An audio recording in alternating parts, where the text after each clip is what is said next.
تو کہا کہ خوب سمجھو کہ تن سے اور لوگوں کے اوپر تانے دینے سے کبھی اصلاح نہیں ہوتی۔ پیغمبرانہ اسلوب یہ ہے کہ اگر پیغمبروں کو گالی بھی دی جاتی ہے تو وہ گالی کا جواب گالی سے نہیں دیتے۔ پیغمبر حضرت ہود علیہ السلام کو کہا جا رہا ہے کہ انا لنراک فی صفاحۃ و انا لنظنک من الکاذبین، ہم آپ کو دیکھ رہے ہیں بیوقوف آدمی ہیں، پیغمبر کو کہا جا رہا ہے، اور ہم جانتے ہیں اب جھوٹے آدمی ہو۔ اگر حضرت والد صاحب فرماتے تھے کہ آج اگر کسی مقتدی کو، کسی عالم کو، کسی واعظ کو بھرے مجمع میں یہ کہا جائے کہ تم بیوقوف ہو، تم جھوٹے ہو، تو جواب میں وہ کہے گا تو جھوٹا، تیرا باپ جھوٹا، تیرا دادا جھوٹا۔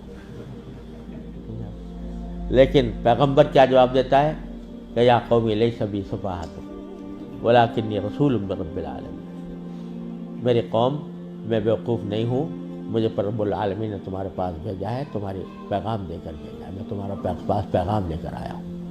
تو گالی کا جواب پیغمبر بھی پیغمبر گالی سے نہیں دیتا، گالی کا جواب بھی گالی سے نہیں دیتا۔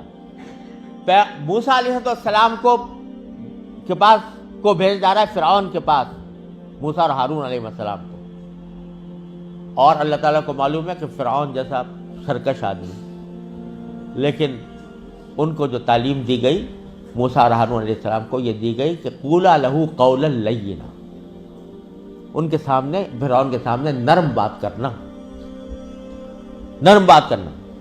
لعلہ یتذکر او یخشی، اور شاید نصیحت قبول کر لے، شاید خدا کا خوف دل میں پیدا ہو جائے۔ حالانکہ اللہ تعالیٰ جانتے تھے علم ازلی میں کہ یہ نصیحت قبول کرنے والا نہیں ہے اور ایمان لانے والا نہیں ہے، لیکن پیغمبر سے کہا جا رہا ہے کہ تمہارے دل میں یہ امید ہونی چاہیے کہ شاید نصیحت قبول کر لے، شاید اس کے دل میں خدا کا خوف آ جائے، لہذا نرم بات کرنا۔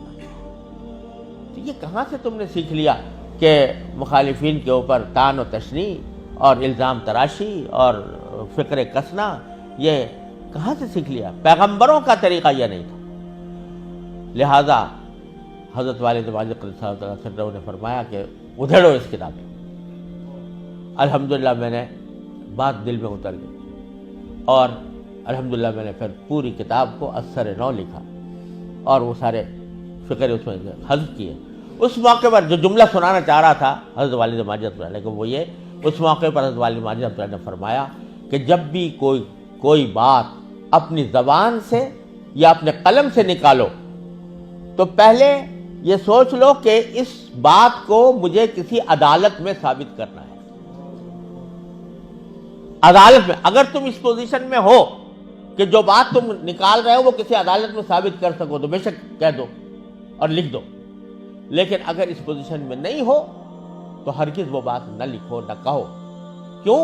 اس لیے کہ ہو سکتا ہے اسی دنیا میں کسی وقت تم سے مطالبہ ہو جائے کسی دنیا کی عدالت میں کہ ثابت کرو اپنی اس بات کو، اور اگر اس دنیا میں نہ ہوا تو آخرت میں تو ہوگا ہی ہوگا۔ آخرت کی عدالت میں اللہ تبارک و تعالیٰ کے سامنے سب کچھ حاضر ہوگا اور تمہیں ثابت کرنا ہوگا۔ اگر ثابت نہیں کر سکتے تو منہ سے نہیں نکالو۔